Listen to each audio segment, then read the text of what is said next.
Hey guys, and welcome to Car Guy 1999 Reviews. Today we have the 2020 Jeep Wrangler Sahara. This one's for sale at Infiniti of Nashville, my home base.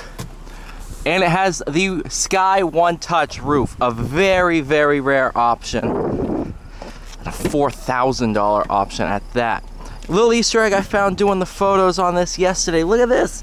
It's a riveted plaque about your fording depths, made in the USA, where it was developed, where it was built, your wheelbase.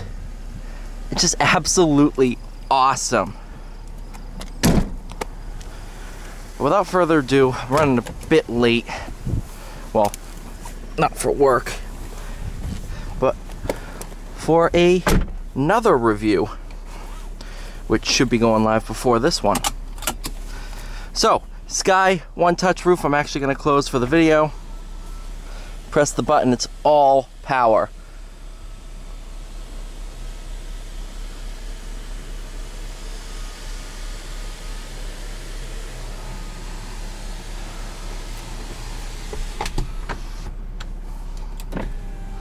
Window switches are in the middle.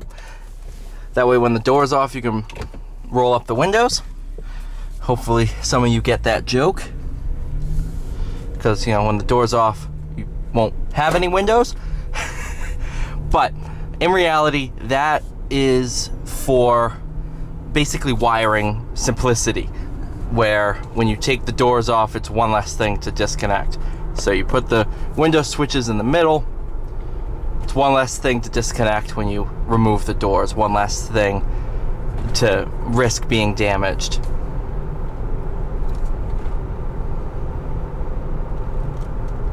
Spent the night with this. I have no complaints. It's actually really comfortable compared. I've driven the previous gen, the JK. This is the JL. I've driven the JK a good amount of times. But this is the first time I've ever had an extended time in a Wrangler. And this one's comfortable. I could daily drive this all day long, cruising with the top open. I mean, I can't complain.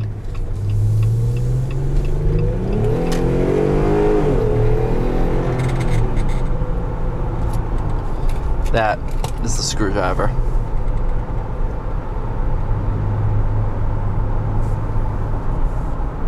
This one is fitted with the 8-speed ZF automatic, 3.6 Pentastar V6, and this also is the e-torque. Kind of misleading, but I'll explain what the e-torque is. Essentially, it's a 48-volt generator that is used to start the engine and keep the engine off, the auto start stop system, keep the engine off for longer and more frequent periods of time. For example, I was at a drive-through last night.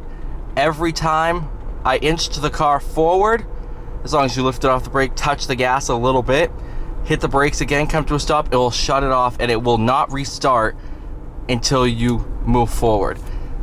It is actually one of the only auto start stop systems that I don't feel the need to disable.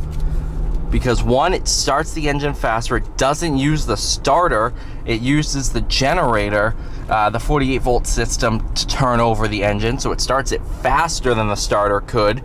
And it's a very, very seamless transition.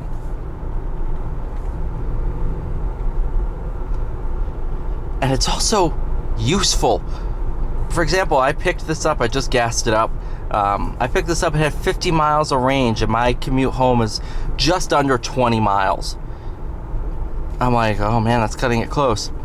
Based on the range, on the drive home, going through a drive-through, a little bit of city driving, I only lost 10 miles of range for a 20-mile drive, including time in a drive-through that normally kills your range.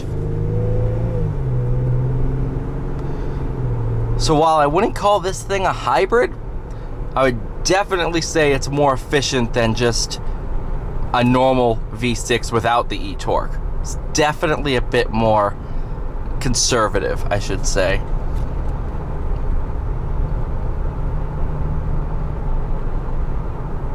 This is your off-road pages, very much like Dodge's performance pages. All their Jeeps have the off-road pages.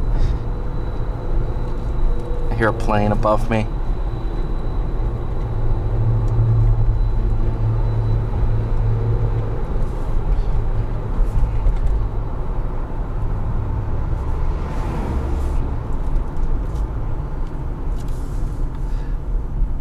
Like stated earlier, this one's the Sahara trim, so this is a very luxury focused trim. So here's your auto start stop. Lift off the brake and listen, you won't hear the starter. That is how, if you're gonna have auto start stop, make it that good. Make it seamless. Don't use the starter so it sounds cheap every time. It sounds like you stalled the car at a traffic light. It's almost embarrassing when you have auto start stop in some of these high-rank cars. What, I think I drove a Porsche Macan with auto start stop. You're sitting on the traffic light and everybody with the windows down because the weather's nice, and you hear your starter. It's embarrassing. It's just a weird feeling. It might just be me, but I don't like that. Not at all. It's just, and when I'm sitting at a traffic light and I hear the car restart up, I always laugh a little bit. One thing I noticed, Jeep Wave is a real thing. It feels a little weird doing it with a dealer plate, but you know, I'm part of the Jeep family for 12 hours. Obviously, with something shaped like a brick, there's gotta be a little bit of wind noise, but honestly, not nearly as bad as I thought. I mean, right now I'm driving with the AC on the lowest setting. I mean, the fan, the blower, on the lowest setting, radio off. I can tell you right now, I drove home with the top open, radio blaring. I was happy as can be. It was honestly a lot of fun. And that's one thing I never understood the Wrangler. I'm like, yeah, they're cool, but I didn't spend enough time to really understand the appeal. I've officially spent enough time to understand the appeal. They are just fun. Very, very much along the lines of like a Mini Cooper or a Beetle, where I've driven the two of those. I've driven a Mini Cooper and a Beetle, and I'm like, these are fun because they feel like the classic version, and they just kind of have that joy feel to them. That's this thing. It's just, it's like a classic Jeep. I mean, they just feel fun.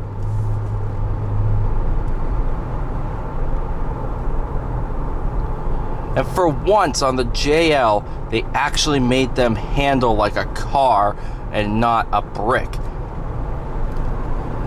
Not gonna say it's the best handling in the world, but you don't feel like you're gonna flip it over every single time you drive it.